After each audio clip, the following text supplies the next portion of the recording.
Olivier Barou. Bonjour, excusez-moi pour les lunettes, il y a un petit peu trop de soleil, donc je préfère... C'est pas pour jouer à la Rosta, mais c'est parce qu'il y a un peu de soleil et je viens de me lever en fait, c'est pour ça. Ah, justement, il y a une photo d'une rockstar, Johnny Hallyday sur le remblai. Oui. L'une de vos musiques préférées de Johnny. Là. Ah, ma chanson préférée de Johnny? Ouais. Ah, et je pense que c'est Requiem pour un fou, avec les paroles écrites par Philippe Labro. Pour moi, c'est l'une des plus belles chansons de Johnny. Je suis pas un grand spécialiste de Johnny. Hein. J'ai eu la chance de le rencontrer, mais voilà, mon Requiem pour un fou, je trouve ça magnifique. D'accord. Alors dans votre film, justement, on voit que c'est à Nice, donc il y a le Palace Negresco, ouais. Ici on a l'Ermitage, ouais. Nice c'est les galères, ici c'est le sable. Vous ouais. préférez sable ou galère? Je préfère sable. Ah je ouais. préfère sable. Ouais. Pourquoi? Ouais, bah, parce que c'est quand même beaucoup plus agréable, et en plus moi j'ai tourné sur la plage de Nice où il y a des galets, c'est vraiment une galère quand on va tourner. Mais en dehors de ce problème de galets, voilà, Nice, ça reste, enfin la Côte d'Azur, ça reste quand même une valeur sûre.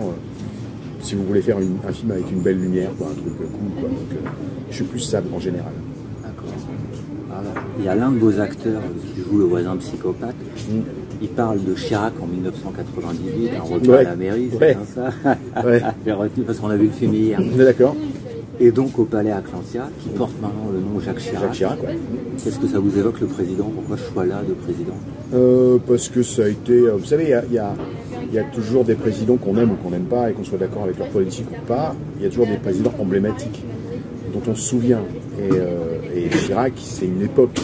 Comme Mitterrand, ça a été une époque. Comme Pompidou, comme Giscard, ça a été une époque. C'est marrant, c'est des présidents qui ont été vraiment... qui ont marqué leur moment, leur passage, quoi. Et donc Chirac, aussi du fait qu'il ait été vachement brocardé par les médias, par les guignols, qu'il a existé sous forme de marionnette, on s'en souvient plus facilement. C'est quelqu'un qui a marqué, voilà, qui a marqué positivement, négativement, mais qui a marqué. Vous l'avez rencontré, lui? Non, jamais rencontré Chirac. Non, j'ai rencontré. Vous auriez aimé? Non, je suis pas trop pour rencontrer des politiques, en fait. Je me tiens assez éloigné de ce monde-là, parce que je préfère rester un simple citoyen qui observe de loin et qui vote le moment venu. Mais je pense que le fait de les côtoyer peut vous faire changer d'avis, ils sont très charmeurs. Et vous pouvez tomber de l'autre côté en disant mais il est tellement cool, alors qu'il faut rester objectif et suivre leur politique et décider après, quoi. Alors aussi j'ai eu l'œil dans la chambre du petit garçon, joué par Tarek Boutali. Il y a des affiches de Metallica. On n'est pas loin de Clisson, le Hellfest. Et donc Metallica est passé à cette édition. Si vous avez un groupe de rock qui, à part Metallica, qui mais vous moi inspire, je suis, mais attendez, j'ai un groupe et j'étais ultra triste quand le leader est mort. Je suis ultra fan depuis mes saisons de Motorhead. Lemmy Kilmister. Il y a une statue d'ailleurs à Clisson. Voilà, non, vous êtes allé au Hellfest? Non, pas encore, parce que j'ai jamais eu le temps d'y aller, mais je compte bien y aller une fois dans ma vie. Et je connais, voilà, j'ai pas eu la chance non plus, j'ai vu ACDC, j'ai vu Van Halen, j'ai vu Iron Maiden en concert. J'ai pas vu Motorhead, c'est l'un de mes plus grands regrets, et j'ai jamais rencontré, et j'aurais pu en plus le rencontrer, Lemmy Kilmister. Ah mais ouais, j'aurais pu à travers des amis sur WFM et tout ça, mais donc voilà, je suis ultra fan de ce groupe, donc je l'écoute en boucle. Dès que ça va pas, je mets du Motorhead. Alors j'ai vu, parce que là il y a des odeurs de nourriture, j'ai vu qu'il y a un fromager dans votre film. Ouais, psychologue. Et il y a la chèvre de Monsieur Seguin. Donc il y a un autre auteur que vous citez, c'est Tolstoï. Vous citez Cocteau également, avec une citation. Cocteau avec le magnifique texte sur le texte sur le mensonge. C'est quoi vos auteurs qui vous inspirent, que ce soit dans le théâtre, littérature? Alors dans le théâtre, j'adore Feydeau. J'adore. Je vais pas mal au théâtre, je vais voir pas mal de pièces. J'adore évidemment. J'ai vu La puce à l'oreille de Feydeau dernièrement. J'ai vu Cyrano de Bergerac. J'aime bien le théâtre contemporain. J'aime bien le stand-up aussi. J'adore tout ce qui est évidemment les humoristes comme Ricky Gervais. J'adore toute cette culture. J'y vais pas encore assez au théâtre. Je regrette de ne pas pouvoir y aller plus souvent à cause du timing. Mais j'aime bien lire tout ce qui se fait. Alors justement, petite question par rapport au monde du cinéma. On sait que les films sont tournés un an après, peut-être un an avant. Oui, à peu près. C'est ça. Donc est-ce que vous saviez pour le... Parce que la Russie est beaucoup... Non, bien sûr que non. Non. Quand on a tourné, on n'avait aucune...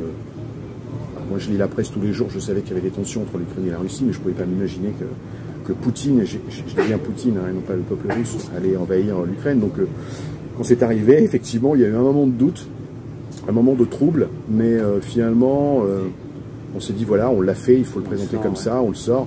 Je peux vous donner une info, c'est que le film va sortir en Ukraine, et que les Ukrainiens nous ont demandé quand même, et c'est normal, de changer la nationalité d'Oleg dans le film, il va devenir slovène. Donc ça va être... ouais, ils veulent absolument tout ce qui est en relation, en lien avec la Russie, ils veulent l'effacer. C'est complètement normal. Donc moi j'ai donné mon accord, donc il va être post-synchronisé en slovène, et voilà.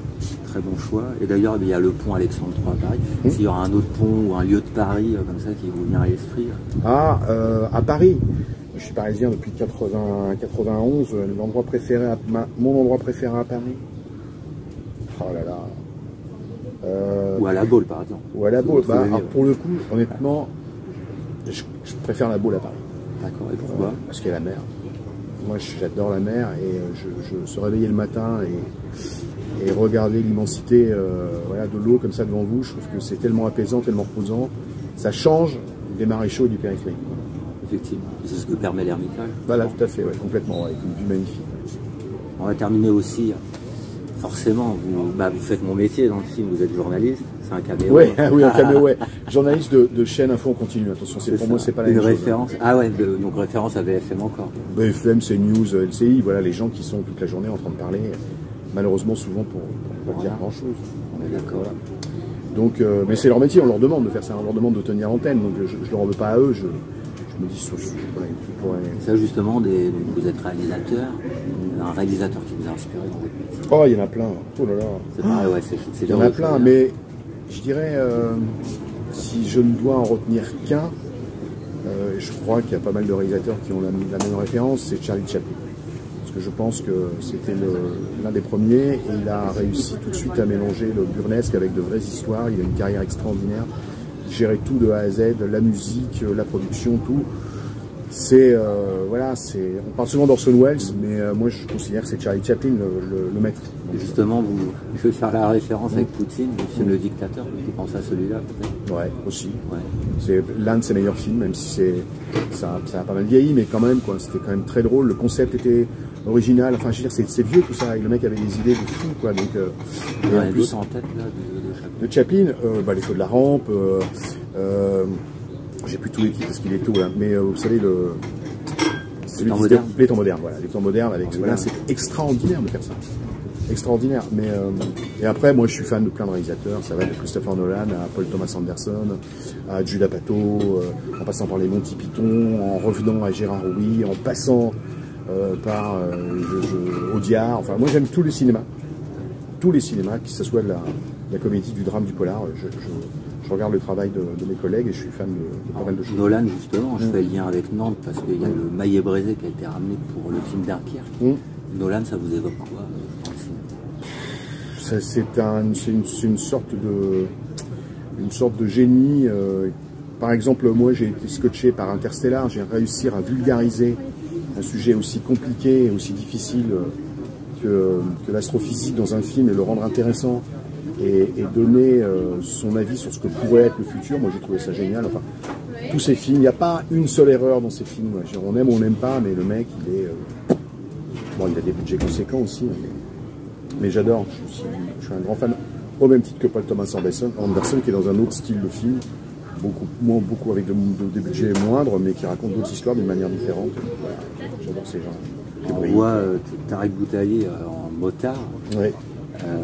Une marque de moto préférée, si vous êtes motard? J'ai été motard et j'ai arrêté parce que je trouvais ça un peu dangereux, donc je fais gaffe maintenant. Je suis pas très Harley, je trouve que c'est trop bruyant. Indian? Ouais, Indian, ah, voilà. Ouais. Indian, voilà, j'ai eu la chance d'en conduire une fois, c'est pas mal. Mais c'est moins, je trouve ça plus classe que la Harley. Je crois qu'ils sont en train de gagner des grosses parts de marché. Effectivement. Ouais.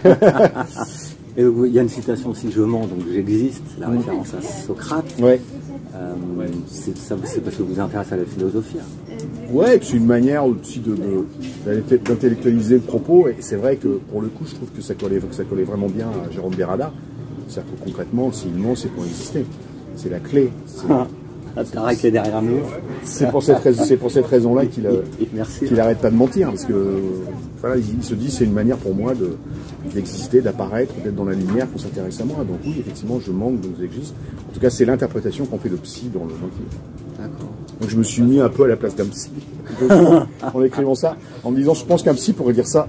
J'en parlerai à une amie qui est psy, je lui dirais est-ce que c'est crédible ça, mais je n'en parle. Je vais le dire au mien aussi. Ah oui, oui. Et justement, vous voyez, vous m'avez perdu dans mes pensées. C'est pas grave, je vais vous remercier. Et peut-être on peut dédier même cette interview à ce qui se passe en Ukraine.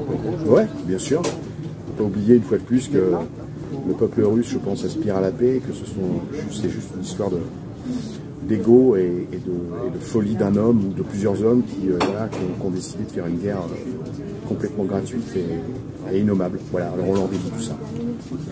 Merci beaucoup. Merci à vous. Merci.